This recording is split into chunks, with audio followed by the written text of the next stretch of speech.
So yesterday I was saying, I didn't get to be with my mom on Mother's Day. It was just a matter of circumstances.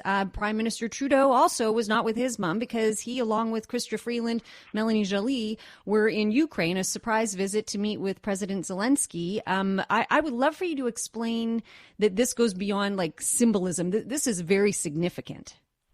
Extraordinarily important. Let's start with the most obvious part. It was Trudeau himself who raised the flag on the Canadian embassy in Kyiv. What he was doing there is not only showing our steadfast support for the Ukrainian people, but he was also saying that Kyiv remains an important world capital. Canada will be opening and keeping its embassy functioning, and that's a way of showing our confidence in the future.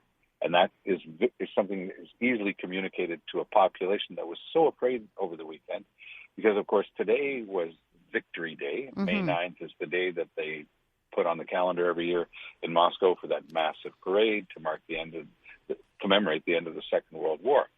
And somehow they've convinced themselves that they're fighting the same sort of thing against the Ukrainians, even though that is ludicrous. And on the face of it, it's meaningless and senseless. It's something that the regime there has been putting out.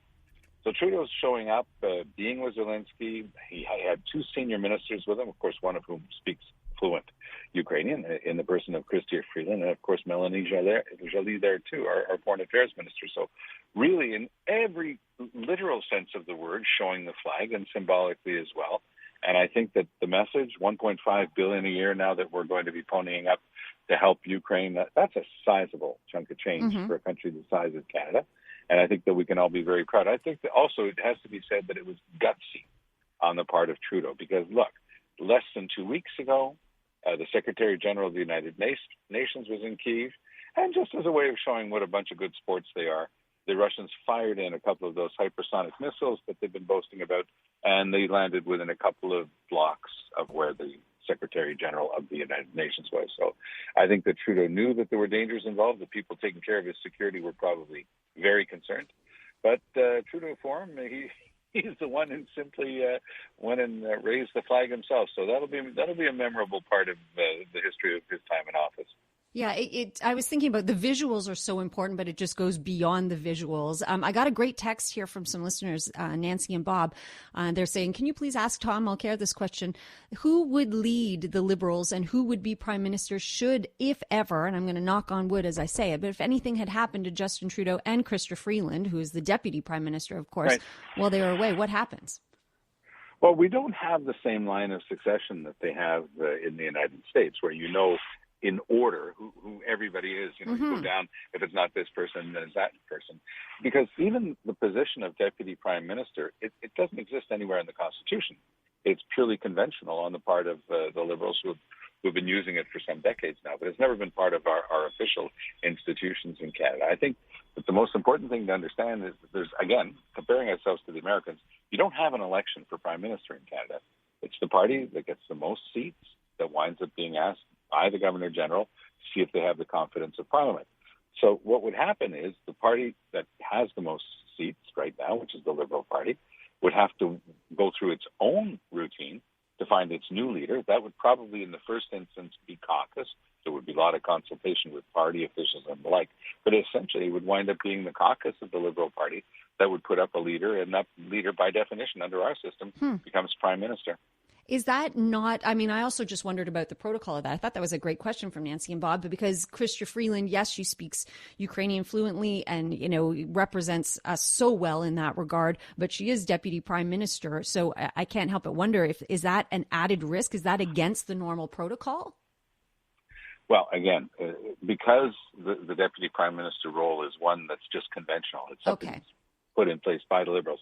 It's not like the Vice President of the United States or the Speaker of the Senate or of the House, that sort of thing, where you have this whole line of command in the United States, right down to the person who doesn't go to all those meetings and is the person has to stay home.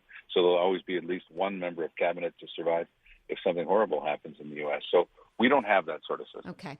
Well, go ahead, sir. I think that overall it was very risky for all of them, for Trudeau himself, and obviously because they were with him, for Chrystia Freeland and Melanie Joly. And I think it took a lot of courage but it was such an important symbol because it was so close to that May 9th date.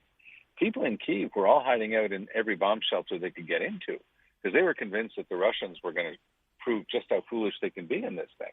And some people are saying, and there was a good analysis on this in the National Post this morning, suggesting that the very presence of Trudeau might have forced Putin's hand a little bit because unless he was actually intent on killing the leader of another country, which would have been, even for Putin, a step too far, it was a way perhaps by Trudeau showing up on the Sunday, the May 8th, just before that big event in Moscow, he might have actually been able to calm things down. His presence might have actually saved some lives. Wonderful. Wonderful. Yeah. And again, it made, I had a swell of patriotism and just also seeing two strong women with him there. It's just great. Can we speak briefly just about Putin's stupid speech and him still calling this a special operation? I think is his term for it. Well, it's starting to wear thin, and you're starting to get the impression that there are forces pushing back against him in Russia. And it's no more than an impression, of course, because as usual, it's a mystery wrapped in an enigma, what's happening in the Kremlin. But you can be sure that there are more sober heads around who just look at their president and say, you're saying what? That we're fighting Nazis in Ukraine? The leader of the country happens to be Jewish. Oh, and then they have a horrible attack against the Jewish people in the form of saying that they're still denazifying in Ukraine. It's completely bizarre. Lavrov last week went completely, the foreign minister of Russia went completely over the top talking about that.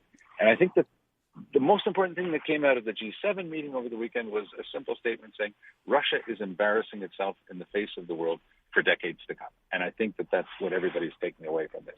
It will take decades for Russia to build back a semblance of credibility in anything that it does on the world stage after its behavior in Ukraine. This thing will be over one day. There will be a negotiation. There will be swaps. Not everybody's going to get what they wanted, but the bloody nose that the Russians have been handed by Ukraine, they weren't expecting at all. This will be Putin's legacy or lack thereof. I don't think that Putin's going to be around for very long once this thing's over. Let's hope not. Hope we wish he wasn't around now. I know that's bad to say. But sometimes the devil that you know versus the one that you don't. So fair enough. I'm not convinced that they have any great Democrats waiting in the wings in Moscow. You're right. And then I'm thinking about the fact that the EU's been calling for a ban on Russian oil, and I'm thinking about our gas prices here, and I'm struggling to understand why the war in Ukraine is having such a big effect on our gas prices, Tom, and we're largely self-sufficient when it comes to oil. We're largely self-sufficient, and many analysts, I saw Dan McTeague talking about the fact there'll be another 5 cents. I mean, it's the world price of oil, and we follow the world price, and it is jacking up our prices, but I do believe they're going up much faster than justified by anything in the current market conditions. And you're right. We produce all the oil and gas that we need, and we're net exporters to a large degree. We import some, because depending on the part of the country you're in, it winds up being a market decision to do that, although it's never made a lot of sense in terms of how you run your country and your energy self-sufficiency. But be that as it may, the Europeans right now are looking at this thing, but it's very dangerous for climate change, what's happening right now, because instead of doubling down and saying, well, then we're going to do everything we can to have green renewable energy like wind power and solar and so forth, they're saying, let's burn more coal. And so maybe the Australians will be happy to be churning out much more coal, but the planet's not going to be very happy. And by the way, since he got there, since Biden arrived, he had the best plan you've ever seen for fighting climate change. Since Biden arrived a year and a half ago, the United States has increased more than 25% the quantity of thermal coal that it burns because there's no restrictions, and his plan has never gotten off the ground. So it's a tragedy around the world right now with the burning of coal. And if that's the European solution, then the planet's in trouble. Okay, before I'm sorry, I don't like hearing that one bit, but before I let you go, I just want to touch quickly here on the fact that I believe the next Conservative leadership debate is this Wednesday, the first official one, and kind of ironic, in my opinion, that Alberta Premier Jason Kenney was reminding the leadership hopefuls that they need to unite the party. I mean, he's the king. They got to sing Kumbaya. Yeah, right. And maybe he'll sing it for us. any port in a storm. I mean, our friend and colleague Evan Sullivan managed to get him on question period yesterday, so we got to give some of his political philosophy and give sage advice to everybody else except himself, because he's a very vituperative fellow. He's got he's got an acid tongue himself, and he's been very tough with adversaries in the back. But the votes are supposedly being counted in his own race right now, and there are complaints already about that whole process. I don't think it's going to satisfy anyone, and I don't think that Kenny's going to stay Premier of Alberta for very long either. Well, we'll find out soon enough. Thank you so much for your time today, Tom, as All every about day.